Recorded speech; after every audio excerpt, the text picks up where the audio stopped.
الحمد للہ رب العالمین والصلاة والسلام علی اشرف الانبیاء والمرسلین وعلی آلہ وصحبہ اجمعین، اما بعد۔ درود پاک نذرانہ پیش کیجئے۔ صلی اللہ علی النبی الامی وآلہ صلی اللہ علیہ وسلم، صلاۃ وسلام علیک یا سیدی یا حبیبی یا رسول اللہ صلی اللہ تعالی علیہ وسلم۔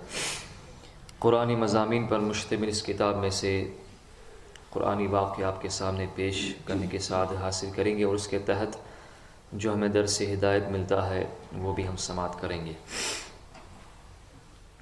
جب سورہ تبت یدا یعنی سورہ لہب نازل ہوئی اور ابو لہب اور اس کی بیوی ام جمیل کی اس صورت میں مذمت اتری، تو ابو لہب کی بیوی ام جمیل غصے میں آپے سے باہر ہو گئی اور ایک بہت بڑا پتھر لے کر وہ حرم کعبہ میں گئی۔ اس وقت حضور اکرم صلی اللہ علیہ وآلہ وسلم نماز میں تلاوت قرآن فرما رہے تھے، اور قریب ہی حضرت ابوبکر صدیق رضی اللہ تعالیٰ عنہ بیٹھے ہوئے تھے۔ ام جمیل بڑبڑاتی ہوئی آئی اور حضور اقدس صلی اللہ علیہ وسلم کے پاس سے گزرتی ہوئی حضرت ابوبکر صدیق رضی اللہ تعالیٰ کے پاس آئی اور مارے غصے کے منہ میں جھاگ بھرتے ہوئے کہنے لگی کہ بتاؤ تمہارے رسول کہاں ہیں؟ مجھے معلوم ہوا ہے کہ انہوں نے میری اور میرے شوہر کی ہجو کی ہے۔ حضرت ابوبکر صدیق رضی اللہ تعالیٰ عنہ نے فرمایا کہ میرے رسول شاعر نہیں ہے کہ کسی کی ہجو کریں۔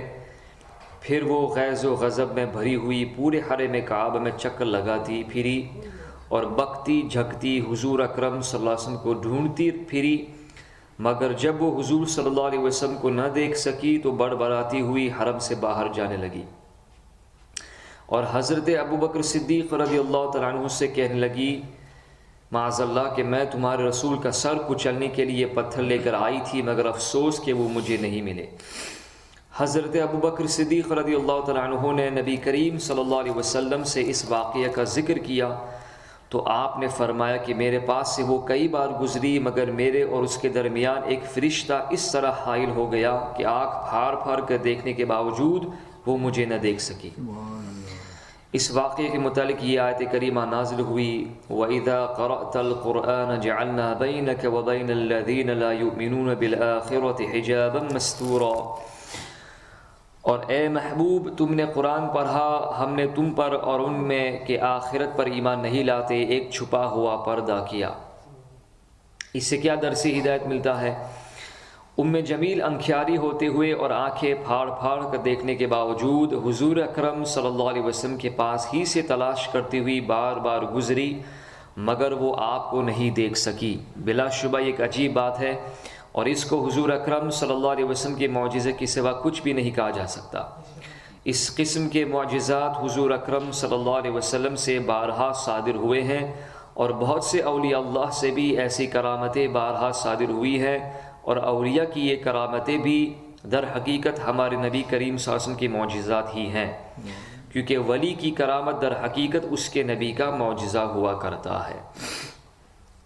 ایک اور مختصر سا قرآن مضمون آپ کے سامنے پیش کیا جائے گا اصحاب کہف کے سلسلے میں۔ اصحاب کہف یعنی غار والے۔ حضرت عیسیٰ علیہ السلام کے آسمان پر اٹھا لیے جانے کے بعد عیسائیوں کا حال بے حد خراب اور نہایت ابتر ہو گیا۔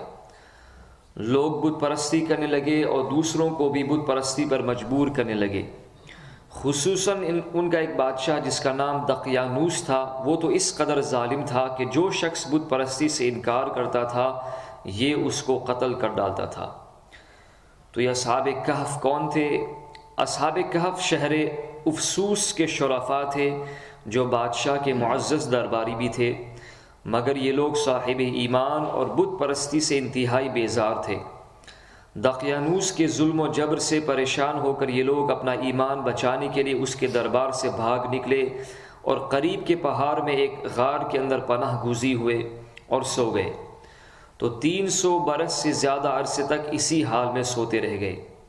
دقیانوس نے جب ان لوگوں کو تلاش کرایا اور اس کو معلوم ہوا کہ یہ لوگ غار کے اندر ہیں تو وہ بے حد ناراض ہوا اور فرط غیظ و غضب میں یہ حکم دے دیا کہ غار کو ایک سنگین دیوار اٹھا کر بند کر دیا جائے تاکہ یہ لوگ اسی میں رہ کر مر جائیں اور وہی غار ان لوگوں کی قبر بن جائے۔ مگر دقیانوس نے جس شخص کے سپرد یہ کام کیا تھا وہ بہت ہی نیک دل اور صاحب ایمان آدمی تھا۔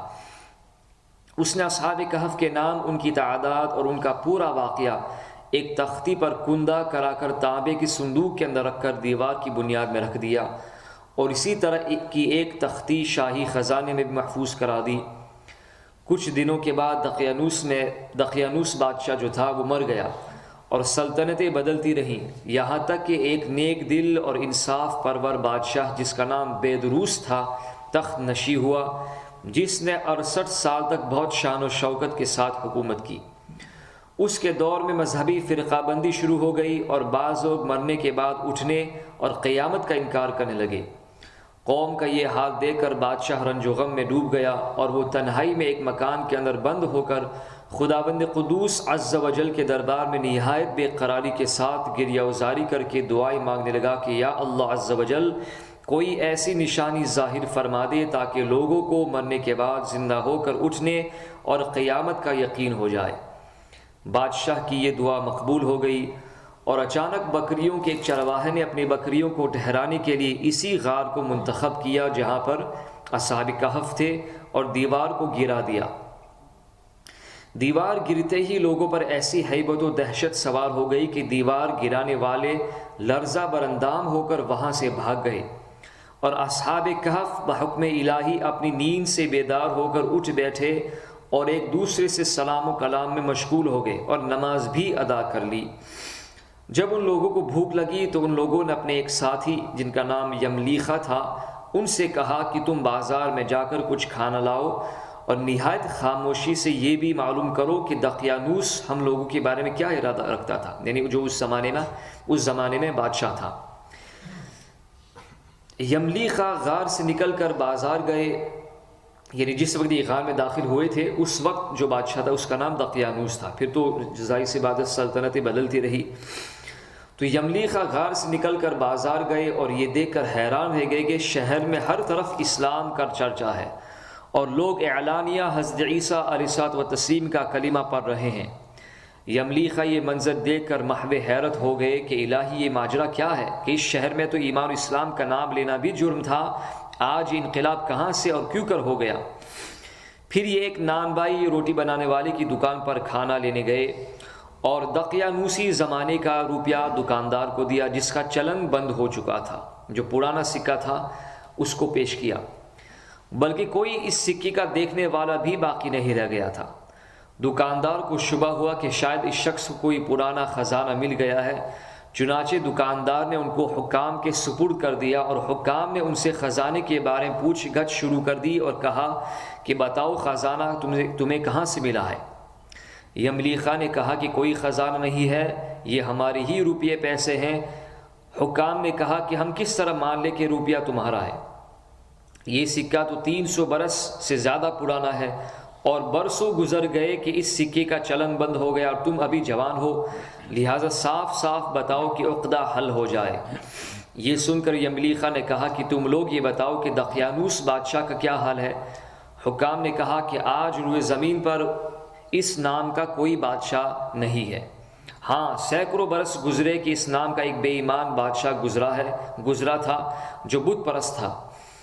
یملیخہ نے کہا کہ ابھی کل ہی تو ہم لوگ اس کے خوف سے اپنی ایمان اور جان کو بچا کر بھاگے ہیں، میرے ساتھی قریب ہی ایک غار میں موجود ہے، تم لوگ میرے ساتھ چلو، میں تم لوگوں کو ان سے ملا دوں۔ چنانچہ حکام اور عمائدین شہر کثیر تعداد میں اس غار کے پاس پہنچے۔ اصحاب کہف یملیخہ کے انتظار میں تھے۔ جب ان کی واپسی میں دیر ہوئی تو ان لوگوں نے یہ خیال کر لیا کہ شاید یملیخہ کو گرفتار کر لیا گیا ہے، گرفتار ہو گئے ہیں، اور جب غار کے منہ پر بہت سے آدمیوں کا شور و غوغا ان لوگوں نے سنا تو سمجھ بیٹھے کہ غالباً دقیانوس کی فوج ہماری گرفتاری کے لیے آ پہنچی۔